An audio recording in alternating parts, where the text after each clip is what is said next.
तुम्हारी आयु के दिन गिने जा रहे हैं, एक एक श्वास तुम्हारी क्षीण होती जा रही है।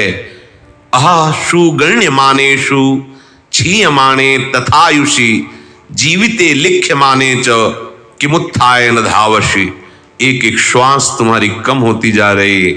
तुम्हारी श्वासें लिखी हुई हैं, उनमें एक भी जुड़ नहीं सकती, एक भी नहीं जुड़ सकती। इसलिए सावधान, तुम भागो, प्रभु की तरफ भागो, अर्थात निरंतर भजन करो।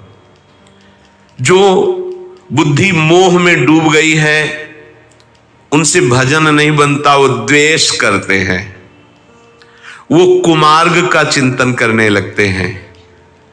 उनकी तो क्या बात, जो ऐसों का अनुसरण करते हैं उनको भी नरक भोगना पड़ता है। इसलिए महान भजन बल से संपन्न बनो। जो भजन बल से संपन्न महात्मा है उन्हीं के संग से संतुष्ट रहो। हमारी संतुष्टता का विषय क्या होना चाहिए? भगवत प्रेमी महात्माओं का संग। आहा, अब मोय भाव भरोस हनुमंता, बिनु हरि कृपा मिले ने बड़ा संतोष हुआ। हरि की कृपा है, हमें संतों का समागम प्राप्त हुआ। जो शास्त्र परायण हैं, धर्म पथ पर चलते हैं, तुम उन्हीं की सेवा में रहो, उन्हीं ही अपना प्रिय संबंधी समझो और उन्हीं से ही कर्तव्य संबंधी प्रश्न करो। जो भजन करने वाले संत जन हैं उनके मत को जानो और अपनी बुद्धि को कुपथगामी मार्ग से हटाकर उनके बताए हुए मार्ग पर चलो। जिसकी केवल वर्तमान सुख पर दृष्टि रहती है उसको भावी महान परिणाम में दुख भोगना पड़ता है। आद्य कालिकया बुद्ध्या दूरेषु इत निर्भया सर्वभक्ष्यान पश्यन्ति कर्म भूमि मचेतशः। जिसकी केवल वर्तमान पर सुख बुद्धि रहती है, वर्तमान में अच्छे अच्छे कहे जाने वाले भोग, मनमानी भोग भोग रहे, आगे जो होगा क्या किसने देखा है? नहीं। जिसकी वर्तमान में सुख पर दृष्टि केवल रहती है उसकी बुद्धि भावी परिणाम में बहुत दुख देने वाली है। ध्यान रखना है, शास्त्र है। जो अपनी बुद्धि को वर्तमान में भजन में लगाता है, चाहे जितना दुख हो, निश्चिंत हो जाओ, निर्भय हो करके महान सुख को प्राप्त होगा, उसका परिणाम महान सुख होगा।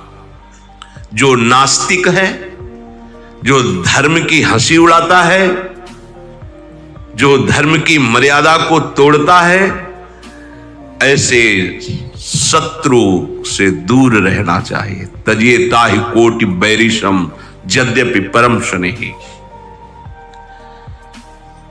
चाहे आप खड़े हो या पड़े हो, निरंतर अपने आराध्य देव के चिंतन में रहना, नहीं तो अकस्मात मृत्यु तुम्हें ग्रास बना लेगी। तिष्ठन्तम च शयानम च मृत्युरन्वेषते यदा निर्वृत्तिम लभते कस्माद कस्मान मृत्यु नाशिता।